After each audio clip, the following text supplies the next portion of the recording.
राधे राधे। कैसे हैं आप सब लोग? आई होप आप लोग अच्छे होंगे। आज की इस क्लास में हम लोग टेंस करेंगे। प्रीवियस क्लास में हमने पार्ट ऑफ स्पीच फिनिश की थी और आज हमारा एक न्यू टॉपिक स्टार्ट हो रहा है that is very important for you. So let get started. My name is Nikita Sharma. आज हम टेंस पढ़ रहे हैं। तो टेंस होते क्या है, हमें क्यों उनकी जरूरत पड़ी, क्यों पढ़ना है, ठीक है। ग्रामर का जो बेस है, जहाँ से हम शुरुआत करते हैं सिर्फ स्पीकिंग की, सेंटेंसेस बनाने की, तो वो यही है। क्योंकि अभी तक जो टॉपिक्स हमने पढ़े थे ना, उसमें था हमें लिटिल बिट चीज़ों को लगा के सेंटेंसेस को क्रिएट करना था। आपके पास सेंटेंसेस ऑलरेडी थे, बट यहाँ आपको क्या करना होगा, उन चीज़ों को भी लगा के एक सेंटेंस बनाना होगा। ये काम होता है टेंस का। अरे मैम, ये सब क्या है? मतलब कि टेंस, पहले ये समझो टेंस है क्या। टेंस का मतलब है कि आपको एक टाइम बताए। आप जो काम कर रहे हो ना, जैसे आप 3 फ्रेंड्स हो, ठीक है। अब तीनों फ्रेंड्स बैठे हो, बातचीत कर रहे हो, वो कौन-सा है? बात कर रहे हो ना? कितनी देर बात की आपने? आधा घंटा। तो वो क्या है आपका? टाइम है। देन आप घर गए, फिर आपने अपनी मम्मा को बताया, मम्मा आज मैं मेरी फ्रेंड से मिला, मैंने ये बातें की। आपने क्या बताया? जो आपका टाइम जा चुका है ना? देन अगेन आप कहोगे मैम, मम्मा मैं फ्यूचर में, मतलब मैं कल उनसे मिलूँगा तो मैं उन्हें चॉकलेट्स दूँगा, है ना? मेरे बर्थडे पार्टी की चॉकलेट्स दूँगा। तो आपने 3 बातें कर दी मम्मा के पास बैठे-बैठे। उनको प्रेज़ेंट में पास्ट भी बता दिया, फ्यूचर भी बता दिया। मतलब आप जो काम अपने हैबिचुअल लाइफ़ में करते हो, हम उसे ही डिवाइड कर देते हैं 3 पार्ट्स में, ठीक है? फर्स्टली अगर मैं बात करूँ, समय, टेंस हमें बताता है समय, कि कौन से समय पे आप क्या कर रहे थे। मिला आपको, तीनों फ्रेंड्स बैठे, उठे, मम्मा को बताया, वो सब क्या है आपका? समय है, जो आप कर रहे थे, है ना? अब उसमें आपने क्या वर्क किया? इट्स वेरी इंपॉर्टेंट ना, कि आप उस टाइम पर कौन-सा काम कर रहे थे, क्या परफ़ॉर्म कर रहे थे। तो आपने क्या किया? उस टाइम पर काम किया। बात समझ में आई? अब अपन ने 3 चीज़ें पढ़ी ना, प्रेज़ेंट भी पढ़ ली कि आपके 3 फ्रेंड्स थे, तीनों फ्रेंड्स के बारे में आपने बताया। कौन-कौन थे? एक तो प्रेज़ेंट टेंस, टेंस लगा दो बस, समय ही तो बताना है हमें। तो बस, फिर उसके बाद में प्रेज़ेंट में आपने बात कर ली, देन पास्ट में आप मम्मा को बताएँगे कि आपने क्या बात की। देन अगेन आप कहेंगे कि मम्मा मैं कल उन्हें चॉकलेट दूँगा। That was your future tense. Ma'am ये तो बहुत सिंपल है, मतलब अपन को ये 3 ही पढ़ने हैं। टेंस के ये सिर्फ़ टाइप्स हैं। हम इन्हें पढ़ेंगे, ठीक है? फिर इसमें भी स्ट्रक्चर्स लगते हैं, वो मैं आपको ईज़िली बताऊँगी, डोंट वरी, ओके? यहाँ तक बात समझ में आई? ठीक है? देन अगेन, जैसे ये 3 बेटे हैं ना, तो इन 3 बेटों के भी 4-4 बच्चे हैं। कितने बच्चे हैं? 4-4 बच्चे हैं। तो अगर मैं बोलूँ सबके जो 4 बच्चे हैं, अगर चारों की मैं बात करूँ तो वो कौन है?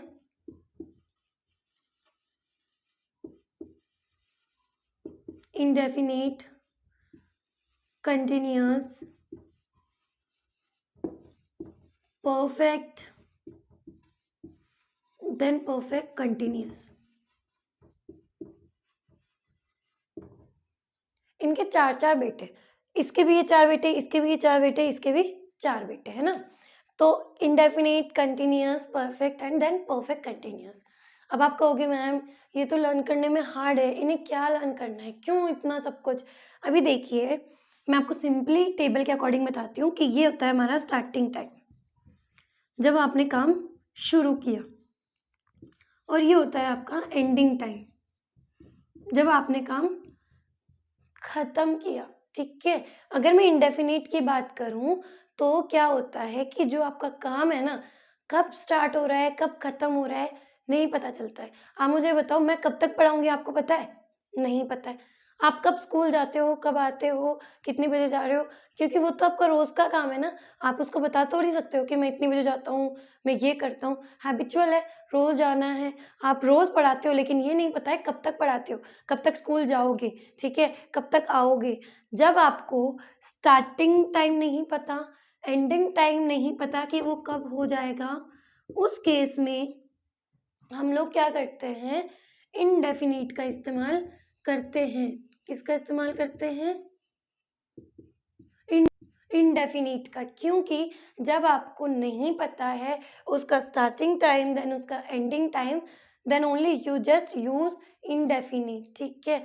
देन कंटिन्यूअस, आपको ये तो पता हो कि काम शुरू हो चुका है, कंटिन्यूअसली वो काम हो रहा है, ठीक है। कंटिन्यूअसली शी इज ईटिंग, वो खाना खा रही है, कंटिन्यूअसली वो खा रही है, कंटिन्यूअसली वो खा रही है। जब आपको स्टार्टिंग पता है ना, बट एंडिंग नहीं पता है कि उसने कब तक खाना खाया होगा, ठीक है। तो जब आपको एंडिंग नहीं पता है तो वो हो जाएगा आपका कंटिन्यूअस, क्योंकि आपको सिर्फ उसका स्टार्टिंग टाइम पता है, एंडिंग टाइम नहीं पता है। परफेक्ट, जिसका आपको स्टार्टिंग भी पता हो और एंडिंग भी पता हो। क्या पता हो? स्टार्टिंग भी पता हो और एंडिंग भी पता हो, तो वो होता है आपका परफेक्ट, कि काम कब शुरू हुआ और कब खत्म हुआ। अगर आपको पता है उसका starting time, ending time, then it was perfect. Perfect नाम सुनते ही लग रहा है ना कि काम एकदम परफेक्ट है, ठीक है, परफेक्ट। तो then only you just remind it कि रिमेंबर ऑल्सो परफेक्ट। इसका मतलब है कि जैसे ही नाम है वैसे ही आप समझ जाएंगे कि वो क्या है, परफेक्ट है। और परफेक्ट अगर है तो वो सब कुछ सही है, क्योंकि परफेक्ट में तो सब कुछ परफेक्ट होता है ना, वैसे। देन अगेन आपको लिखना है परफेक्ट कंटिन्यूस। ये क्या है मैम, ये तो सेम टू सेम लग रहा है ना, जो भी अपन ने पढ़ा था परफेक्ट और कंटिन्यूस। हाँ जी, आप इन दोनों को ही क्या करेंगे, एक दूसरे से रिप्लेस कर देंगे। अब कैसे रिप्लेस करेंगे वो देखिए। परफेक्ट कंटिन्यूअस है, परफेक्ट पहले है तो काम इतना तो पता है कि परफेक्ट होगा। यहाँ पर एक काम जो है वो एकदम परफेक्ट होगा, क्योंकि हमने क्या किया है, इन दोनों को जोड़ दिया है ना। बट अब जो कंटिन्यूअस का है ना, वो क्या है, क्रॉस है, उसका एंडिंग टाइम हमें नहीं पता है। हमने दोनों यूज कर लिए, देन एंडिंग टाइम में हम क्या कर देंगे, क्रॉस लगा देंगे, क्योंकि हमें उसका एंडिंग टाइम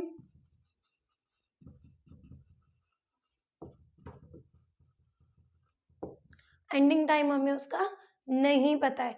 तो बात समझ में आई कि हम क्या क्या पढ़ेंगे यहाँ पर टेंस में। समय पढ़ेंगे, समय मतलब कि आप जो वर्क प्रेजेंट पास्ट फ्यूचर में कर रहे थे उसके बारे में पढ़ेंगे। कितने टाइप के होते हैं प्रेजेंट पास्ट फ्यूचर, 3 टाइप्स के होते हैं, और तीनों के 4-4 बच्चे हैं। कौन कौन से बच्चे हैं, indefinite, continuous, perfect, perfect continuous. इनको पहचानने का सिंपल तरीका ये है कि काम को देखो कि काम स्टार्टिंग में हो रहा है कि एंडिंग में हो रहा है, कितना हो रहा है, क्या आपको पता चल रहा है। अगर पता नहीं चल रहा है तो आप इंडेफिनिट लगाएंगे और वो जाएगा आपका प्रेजेंट इंडेफिनिट, पास्ट इंडेफिनिट या फिर फ्यूचर इंडेफिनिट। देन अगेन आप क्या करेंगे, सेकंड देखेंगे कंटिन्यूअस। काम कंटिन्यूअसली स्टार्ट तो हो चुका है लेकिन कब खत्म होगा आपको नहीं पता है। उस केस में आप लगाएंगे प्रेजेंट कंटिन्यूअस, पास्ट कंटिन्यूअस या फ्यूचर कंटिन्यूअस। देन अगेन आपको क्या करना है, वही देखना है कि क्या होगा, परफेक्ट के अंदर सारा काम परफेक्ट होगा। Then perfect, present perfect, past perfect and then future perfect. Again आप देखिए परफेक्ट कंटिन्यूअस के अंदर कि काम एक टाइम तक चल रहा था और अच्छे से हो रहा था परफेक्टली, बट इधर की साइड जो काम शुरू हुआ उसका कोई एंडिंग टाइम नहीं है। यहाँ का हमें पता है कि ये काम जो है वो एक बारी सीरीज में हो चुका है, बट यहाँ वाला काम अभी आपको नहीं पता कि वो कब रुकेगा। कंटिन्यूअस में तो है लेकिन पता नहीं है, तो उस केस में आप परफेक्ट कंटिन्यूअस लगाएंगे। तो वही present perfect continuous, past perfect continuous, future perfect continuous, वैसे ही आप इन चीज़ों को यूज करेंगे। तो बात समझ में आ गई कैसे आपको इनको इस्तेमाल करना है। तो हम लोग अब स्टार्ट करते हैं प्रेजेंट को, ठीक है। Present tense, present indefinite and simple tense हम लोग पढ़ेंगे, और इसमें क्या होता है, जो आपके हैबिचुअल एक्टिंग्स है, जो आपकी चीज़ों को डेली रूटीन में आप यूज़ करते हैं, उन सबको आप इसमें लेते हैं, ठीक है। अब इनमें कौन से हो जाएंगे, लाइक ता है, ती है, ते है, ती हूँ, ता हूँ, है ना, हम ये पढ़ेंगे। लेकिन यहाँ जाने से पहले मैं आपको बता दूं, एक स्ट्रक्चर होता है जो मैं आपको स्टार्टिंग से बता रही थी, सब्जेक्ट, वर्ब, ऑब्जेक्ट। ये तो सबको पता है ना कि हम लोग इससे सेंटेंस बनाते हैं, बट इसमें हेल्पिंग वर्ब, मेन वर्ब कहाँ लगानी है वो यहाँ सीख लेंगे। बट इतना तो पता है ना कि सब्जेक्ट क्या होगा, जो बोल रहा है, वर्ब जो क्रिया हो रही है, ऑब्जेक्ट जिसके लिए बोला गया है, यही होता है। तो अगर मैं कह दूं मैं क्या कर रही हूँ अभी, मैं अंग्रेजी पढ़ा रही हूँ ना, या पढ़ाती हूँ अंग्रेजी। तो मैंने बोला मैं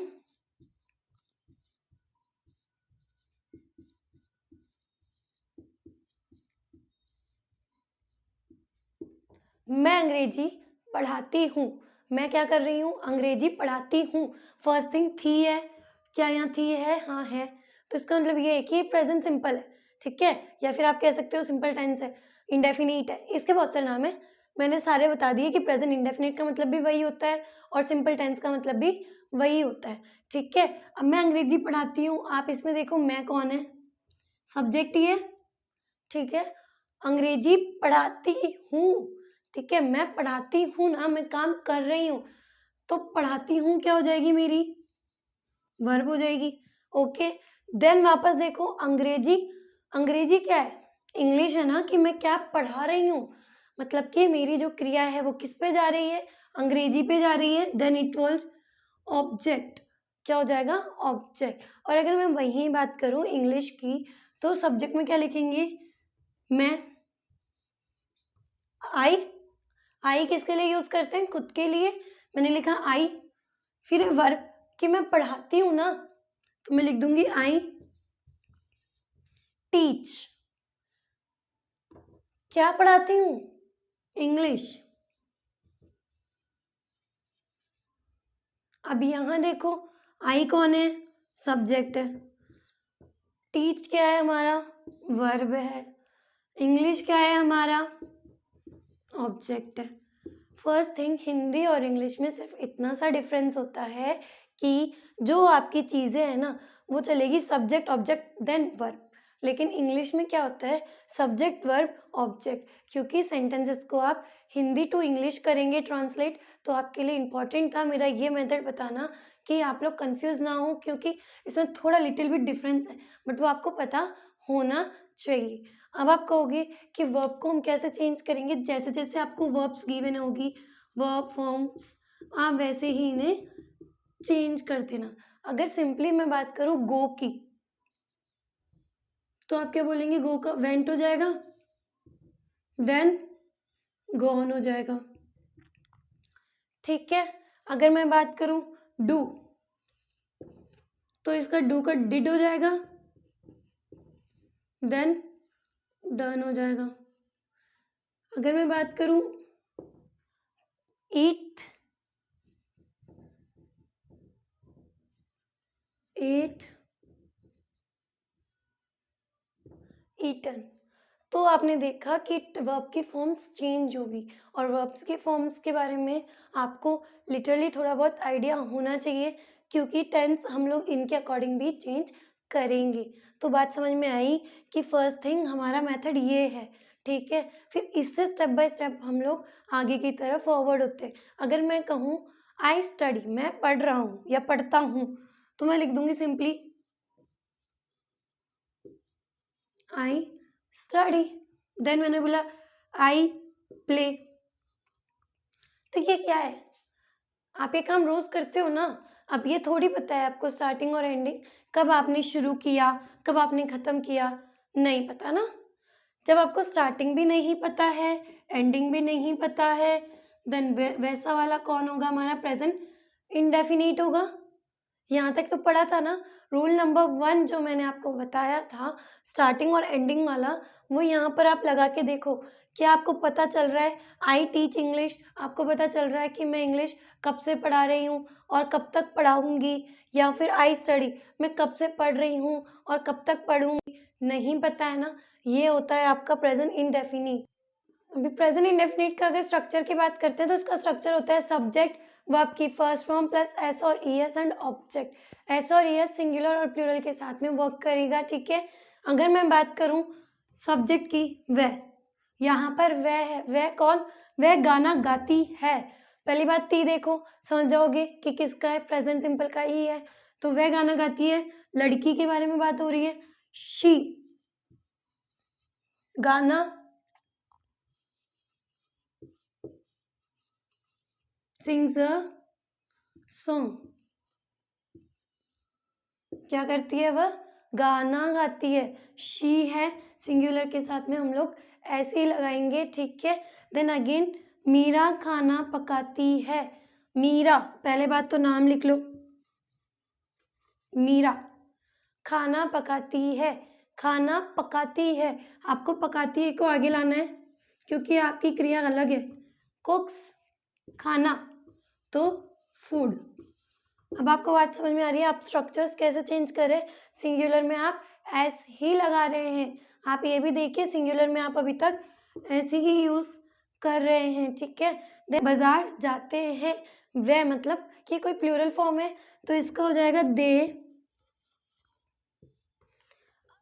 अब बाजार करेंगे जाते हैं, तो बाजार जाते हैं तो गो, देन हमें इन दोनों में से यूज करना है। तो हम लोग क्या कहीं कर सकते हैं, प्लूरल के साथ में सेंटेंस में एक और प्लूरल यूज नहीं कर सकते हैं, हम लोग सिर्फ एक के साथ में एक ही बार यूज करेंगे, और यहाँ प्लूरल है तो हम लोग इसको गो ही रखेंगे, इसमें कोई चेंजेस नहीं होंगे। दे गो टू दी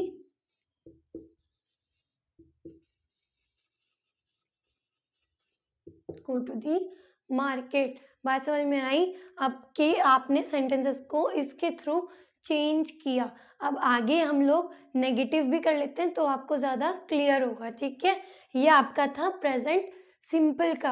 अब देखिए नेगेटिव का स्ट्रक्चर क्या है। नेगेटिव सेंटेंसेस का स्ट्रक्चर है subject do does plus not plus verb की फर्स्ट फॉर्म प्लस ऑब्जेक्ट। अभी मैं बोलूं शी सिंग्स अ सॉन्ग, अभी तक हम कर रहे थे, तो अब इसको हम क्या करेंगे, शी।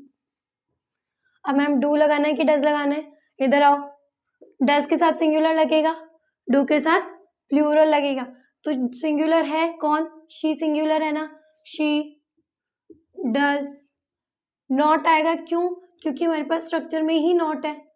देन वर्ब की first form sing a song, फिर है वह बाजार जाते हैं तो फिर वही दे, ठीक है। फिर देखो प्लूरल ऑलरेडी है ना आपके सेंटेंस में, तो आप सिंगुलर यूज करेंगे तो आप डू यूज करेंगे, they do not go to दी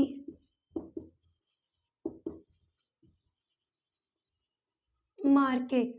तो आपको स्ट्रक्चर को देखकर अपने सेंटेंसेस को फॉर्म करना है। देन अगेन अगर मैं थर्ड की बात करूँ तो वो है आपका interrogative sentences. Interrogative sentences first thing interrogative ही क्वेश्चन मार्क लगाता है, तो हम स्ट्रक्चर में क्वेश्चन मार्क लगाएंगे।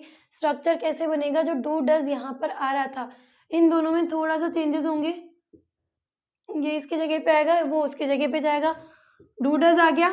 देन हमने सब्जेक्ट को लिया, देन वर्ब की first form plus object. Negative में ही नॉट आएगा, इंटरोगेटिव में नॉट नहीं आएगा, वो क्वेश्चन पुट अप करता है। बना दो इससे question, does she sings a song, क्या वो गाना गाती है। Then again they do not go to the market, उसको भी बना दो, डू दे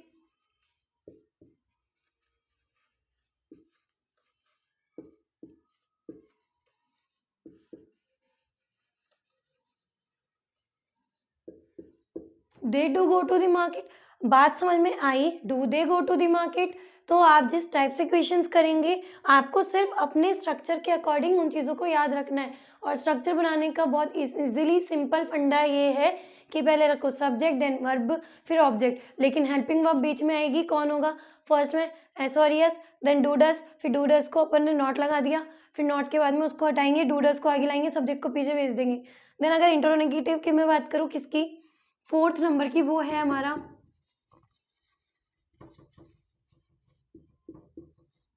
इंटरोगेटिव नेगेटिव। मतलब इसमें इंटरोगेटिव के भी फीचर होंगे और नेगेटिव का भी फीचर होगा, इसका मतलब इसका क्वेश्चन मार्क भी आएगा और इसका नॉट भी स्ट्रक्चर में आएगा। ऐसा बनना चाहिए कि सेंटेंस में दोनों चीज आए। तो इंटरोगेटिव है तो वही आपका क्या हो जाएगा, structure.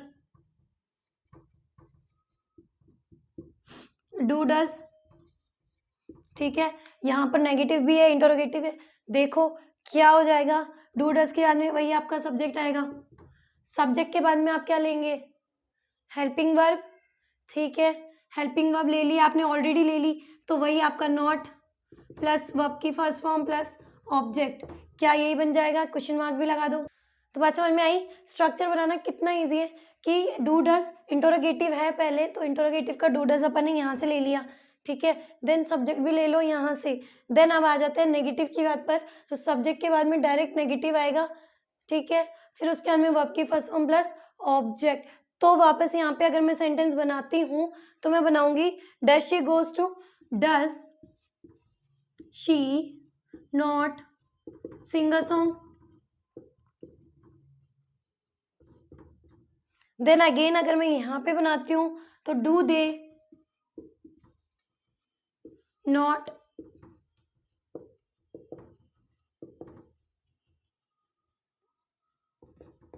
Do they go to the market. इसका अपन ने नेगेटिव में बना दिया, इंट्रोगेटिव नेगेटिव में, तो क्या बना दिया? Do they not go to the market. अब बात समझ में आई कि आपने यहाँ पर अभी 4 पढ़े हैं, इनके 4 बेटे कौन कौन से हुए? नेगेटिव, इंटरोगेटिव, इंटरोगेटिव, नेगेटिव, ठीक है। सिंपल आपने पढ़ लिया। तो बात समझ में आई कि आपने स्ट्रक्चर को ही सिर्फ रिप्लेस किया है according to their names, according to their features, और कोई आपसे स्ट्रक्चर नहीं पूछेगा, सिर्फ आपको पहचानना है कि सेंटेंस आपसे कह क्या रहा है, ठीक है। फिर उसके अकॉर्डिंग लगा दो। आपको लग रहा है क्वेश्चन पुटअप हो रहा है, इसका मतलब इंटरोगेटिव है। फिर देखो कि क्या प्रेजेंट की बात हो रही है, क्या फ्यूचर की बात हो रही है, क्या पास्ट की बात हो रही है, देन आप उन चीज़ों को यूज़ करना उसमें शुरू कर देंगे। बात यहाँ तक समझ में आई? तब हम नेक्स्ट पे चलते हैं, वो क्या हो जाएगा हमारा? Present continuous. और प्रेजेंट कंटिन्यूअस की हम लोग बात करेंगे जिसमें काम रहा है, रही है, रहे हैं, इन सब की बात इसमें होगी, रही हूँ, ठीक है। अब अगर कंटिन्यूअस है, फर्स्ट थिंग कि हमारा जो स्ट्रक्चर है वो चेंज होगा। अब स्ट्रक्चर चेंज होगा, इसका मतलब है सब्जेक्ट, देन क्या हो जाएगा? Is, am, are. सब्जेक्ट की जो क्या हो जाएगी वर्ब्स होंगी वो कौन सी होंगी? Helping verb, is, am, are. फिर आपकी मेन वर्ब की first form plus ING plus object. मैं इस टाइम पे क्या कर रही हूँ? पढ़ा रही हूँ। तो मैं कौन हूँ? पढ़ाने वाली हूँ ना, टीचिंग। मैं क्या कर रही हूँ? टीचिंग। तो आई के साथ क्या लगाएंगे? एम, टीच, फिर ING, English.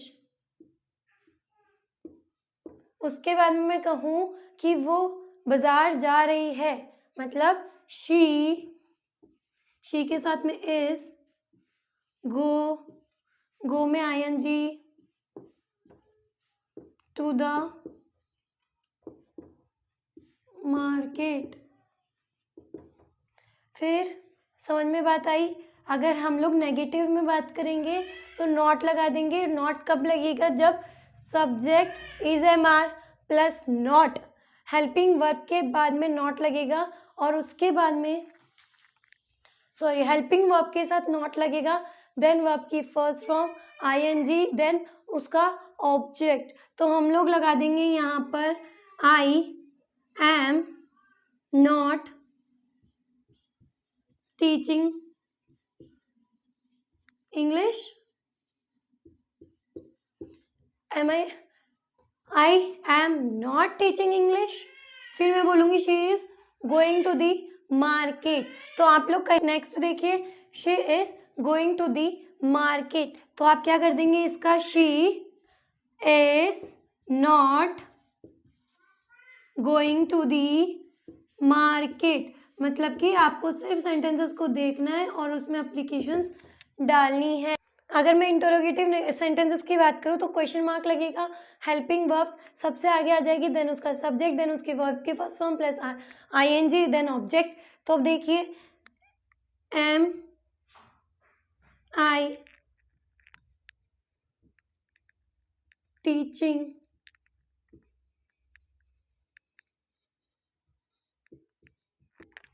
M I teaching English, क्या मैं इंग्लिश पढ़ा रही हूँ? फिर है she is not going to the market, is she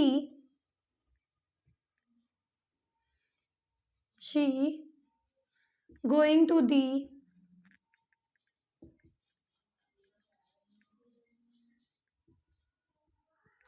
is she going to the market, क्या वो बाजार जा रही है? ठीक है, अब इससे आप लोग इजीली यहाँ का स्ट्रक्चर बना सकते हैं। कैसे? आप देखिए यहाँ पर कि आपका इंटरोगेटिव नेगेटिव है। पहले तो आप बनाइए इंटरोगेटिव का इज एम आर, देन देखिए सब्जेक्ट, फिर उसके बाद में वर्ब की फर्स्ट फॉर्म। वर्ब की फर्स्ट फॉर्म से आप पहले नॉट लगाइए, फिर वर्ब की first form plus ING plus object. ये इसका स्ट्रक्चर होगा। क्या स्ट्रक्चर होगा? Is am are plus subject plus not, then verb की first form plus ING plus object. तो आप इसका एग्जाम्पल बना के बता दीजिए। Am I not teaching English?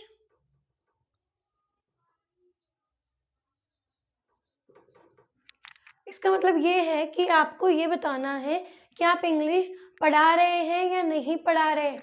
तो आप बताएंगे am I not teaching English, ठीक है। फिर देखो is she going to the market, तो आप क्या कर देंगे? Is she not going to the